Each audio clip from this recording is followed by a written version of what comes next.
భాగ్యము దయచేసి పరిపాలననిచ్చునే. కూలిన కోటను రాజగృహముగా మార్చును. కూలిన కోటను రాజగృహముగా మార్చును. స్తుతింపజేయునే నిన్ను అలంకరించునే. కోల్పోయినదంతా పునరుద్ధరించునే. నా మనస్సా ఆయన మరచునా, యేసు నిన్ను మరచిపోవునా.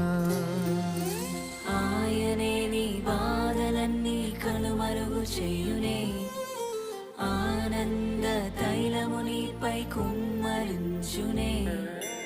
ఆయనే నీ బాధలన్నీ కనుమరుగు చేయునే. ఆనంద